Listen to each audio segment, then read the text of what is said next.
The 86-year-old Franco-Polish director's film, An Officer and a Spy, captured the awards for Best Director and Best Adapted Screenplay, a deeply controversial choice for the French film industry in the #MeToo era. Polanski, who was absent from the ceremony, pleaded guilty to having sex with a 13-year-old girl in the U.S. in 1977 but fled before sentencing. He has been a fugitive from justice ever since. His win on Friday prompted French actress Adèle Haenel, who last year said she had been sexually abused as a child by another director, to walk out, exclaiming, "Shame." Host of the ceremony, Florence Foresti, later posted an Instagram story with a black screen and the word, "disgusted." The host took several jabs at the film during the ceremony, asking the audience not to applaud when she listed its nomination. The French feminist collective, Nous Toutes, also said in a statement that Polanski's win was shameful.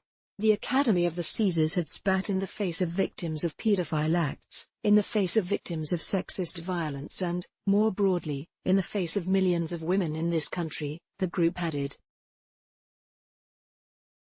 As the ceremony unfolded, protesters outside clashed with police as they tried to enter the building. The demonstrators held flares and pushed metal fences towards the police, Reuters reported. It added that police used pepper spray on the protesters, who held placards reading, "No Caesar for Rapist." Director Award sends negative message. Earlier in the day, France's Minister of Culture, Franck Riester, insisted on the need to separate the artist from the work of art, but he also made a distinction between the two awards Polanski's film earned. The minister told public broadcaster France Info that An Officer and a Spy could receive the award for Best Movie as it was a collective work. However, Polanski winning the gong for Best Director would send a negative message. But actress Fanny Ardant, who received the César for Best Supporting Actress for her role in La Belle Époque, came to the defense of Polanski. She told reporters shortly after winning, "When I love someone, I love them passionately. And I love Roman Polanski a lot. So I'm very happy for him. Then, I understand that not everyone agrees, but long live freedom." Veteran French film actress Brigitte Bardot also defended Polanski in a handwritten message posted on Twitter. "Thankfully Polanski exists and he is saving cinema from its mediocrity. I judge him on his talent and not on his private life. I regret never having shot with him."